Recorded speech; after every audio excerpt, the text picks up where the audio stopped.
Does your furry friend take over your bed every night? It's time to reclaim your space while giving them the comfort they deserve with the coldest, cozy dog bed. Don't wait. Check out the link in the video description to buy now on Amazon. In December 1972, Joe Biden's life was picture perfect. At 30 years old, he had just been elected to represent Delaware in Congress, making him the second youngest senator in history. He had a beautiful wife of 6 years, Nailia. They shared 3 healthy children, sons Beau, 4, Hunter, 3, and 13-month-old daughter Naomi. In fact, their good fortune was so great that Biden's young wife admitted it made her nervous. Sitting by the fire in their Wilmington home writing Christmas cards together, she turned to him, filled with dread. "What's going to happen, Joey?" she asked. "Things are too good." Days later, newly elected Biden was working in Washington, D.C., interviewing prospective staff, when the phone rang. They put a pretty young woman on the phone. She was so nervous, Biden recalled nearly 50 years later at a rally for his 2020 presidential campaign. She said, "You gotta come home. There's been an accident." At approximately 2:30 p.m. on Monday, December 18th, Nailia had been driving along a suburban road with her 3 children on the way to pick up a Christmas tree in Hockessin, Delaware, when she crept through a stop sign directly into the path of a speeding tractor-trailer. Her Chevrolet station wagon was struck side-on and hurled 150 feet into an embankment. Biden for Senate campaign flyers that were still piled in the car's trunk were strewn all over the roadway along with shards of glass and twisted debris. Nailia, also 30, and Naomi were rushed to Wilmington General Hospital, but it was too late. They were declared dead on arrival. Beau and Hunter were severely injured, but alive. Beau's leg had been broken. Hunter's skull had been fractured.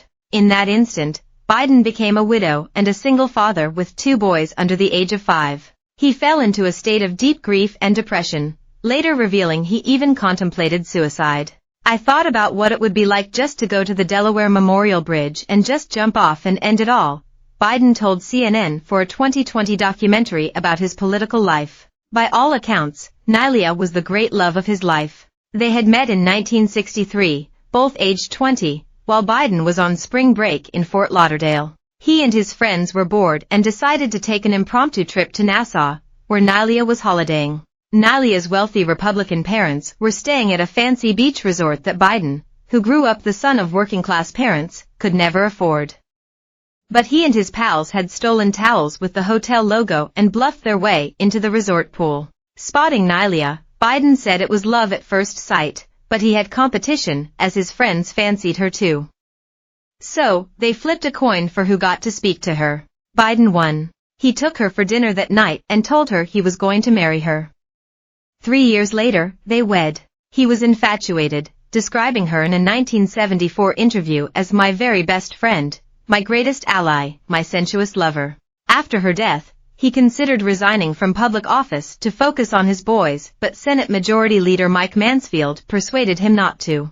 2.5 weeks after the crash, a media circus descended on the hospital where Hunter and Beau were still being treated for their injuries. Beau was wheeled into the small chapel attached to the hospital and Hunter was perched on the side of the bed as their father was officially sworn in as senator. Photos of the ceremony, showing Biden solemnly raising his hand to take the oath with his sickly children in the foreground, were shown around the world.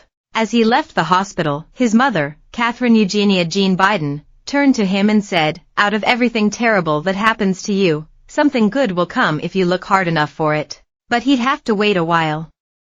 In the coming months, he went through the motions at work and, instead of moving to Washington, started commuting 2 hours each way from his home in Wilmington. "I did it because I wanted to be able to kiss Beau and Hunter goodnight and kiss them in the morning the next day," he said.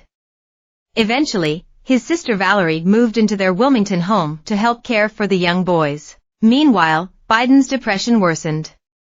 He wrote in his 2017 autobiography that it felt like there was a tiny dark hole in the middle of my chest that threatened to suck my entire being down into it. He star